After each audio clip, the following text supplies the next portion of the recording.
Venezuelan opposition leader Maria Corina Machado has won the 2025 Nobel Peace Prize, edging out other high profile contenders, including US President Donald Trump, who actually had publicly declared himself a frontrunner.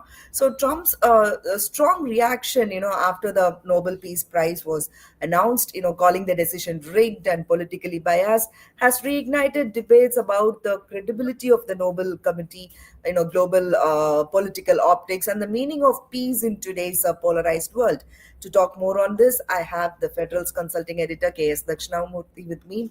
Thank you for joining me, sir. My first question to you is, what exactly happened this year in the Nobel Peace Prize selection, and why did the committee choose Maria Corina over Donald Trump? And also, what does a win represent geopolitically? Um, Actually, Trump initially responded the way you said it, but later on, Mrs. Machado called Trump, and then I think she said that she kind of considered that the Trump should have got it, but then it's and she was thankful to him that she got it, etc. So later on, when Trump modified that reaction to say that, well, I didn't ask it for me. So obviously, see, there is a larger politics behind this whole thing. See, unfortunately, before I get to that, unfortunately, the Nobel Peace Prize has become really political. I mean, in that sense, we have to. Trump is saying it in some context, but really, we need to look at it in a more holistic kind of manner. Now, if you take Mrs. Machado, what is it that made her the eventual winner? What is her claim to fame or peace? I mean, the Nobel Committee said that she'd worked for in the grassroots democracy, work for peace in Venezuela and all that, but they left out the other part of it, which is that she is part of an opposition that has been working very hard to unseat Maduro, the existing president of Venezuela. Now, point here is that, well, you can unseat anyone. I mean, but then it has to be done democratically through an electoral process. But she has gone far beyond that. There is today the U.S. Is really putting a lot of pressure on Venezuela. They have called Maduro the kingpin of narco cartel, and they have in fact attacked Venezuelan ships. There is a U.S. military presence, of the Venezuelan coast. So, what has happened is that somewhere Machado fulfills the U.S. broader U.S. Vision of unseating Maduro, and earlier they had tried the same thing with Hugo Chavez. Maduro, as you know, was succeeded Chavez, and from the time of Chavez, the relationship between Venezuela and U.S. has been pretty, prickly.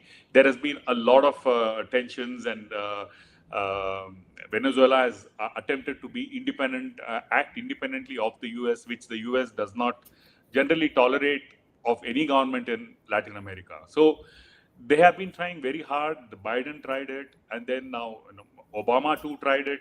Now, but then Trump is now increased the pace. In fact, the Secretary of State Mario Rubio has played a big role in backing this opposition and Machado. So from that point of view, the U.S.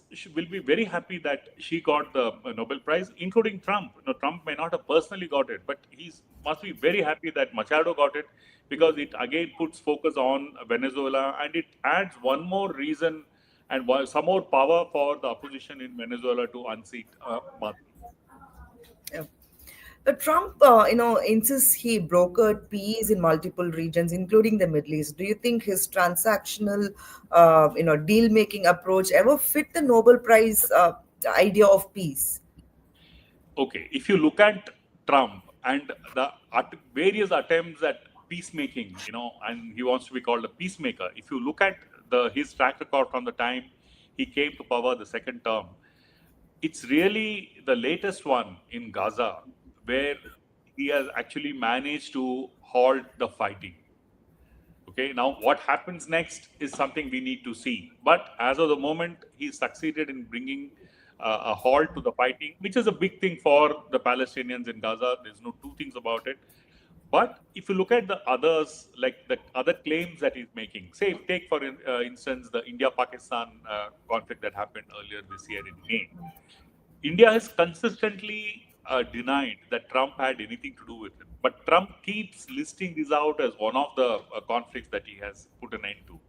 Take the Cambodia Thailand conflict. Now, what role Trump had in it, we don't know, because he's making a claim that he was part of it, but it's really not clear, because if you look at it from a geopolitical point of view, the US gets involved in everything around the world, all political actions around the world. So, in that sense, the US, even if it's not Trump personally, you have the US ecosystem or the US infrastructure, the bureaucracy, the foreign service people, they get into most of these conflicts and see how they can, whether they can douse it, or they sometimes even support one side of it, like what they have been doing as far as Israel is concerned. So the US role is there in everything, but it is not at all clear whether Trump directly had anything to do with it, other than the Gaza one. If he also is claiming credit for the Armenia-Azerbaijan conflict, ending that. I mean, it's really not clear where Trump came into the picture, as far as that is concerned. So you have these various kind of some 7 to 8 conflicts which he says he has resolved. But the only one which varies, really we can see the world is seeing, is the latest one in Gaza. So that is probably the reason why Trump did not have that kind of a credibility. And also Trump's track record within the US, his attempt at subverting the the US Constitution by, after he lost to Biden in 2020, the attack on the Capitol Hill by supporters, all these things, and the slew of cases against him for various reasons, etc., have also colored his track record. So whether the Norwegian committee sees this as a negative, we don't know, because we still have 3 more years. So he may even get it next year or the year after. So it's still not a closed issue. It's still very much open. So. Okay.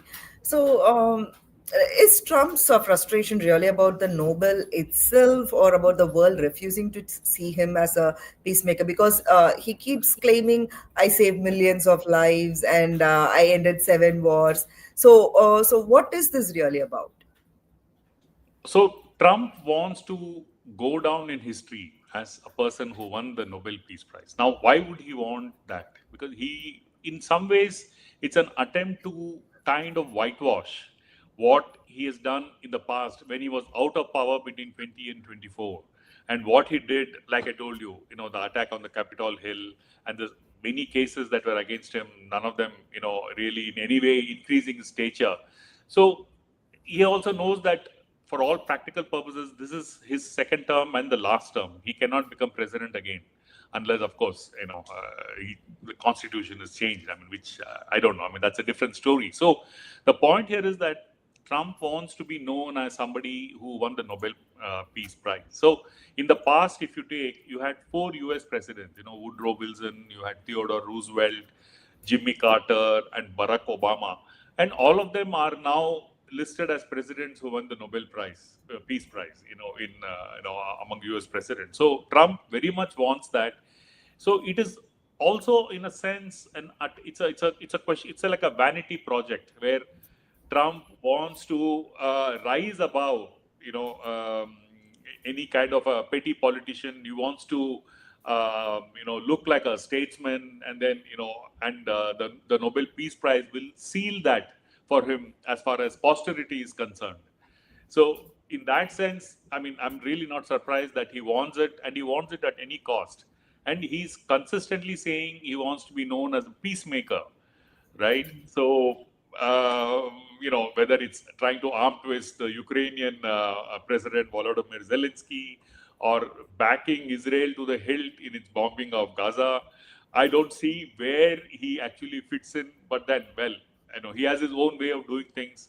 So, and I think that's the reason why he wants it desperately, so that he will be known eventually as a person, as a president who got the Nobel Peace Prize. Thank you for your input, sir. Viewers, for more such inputs, stay with the Federal.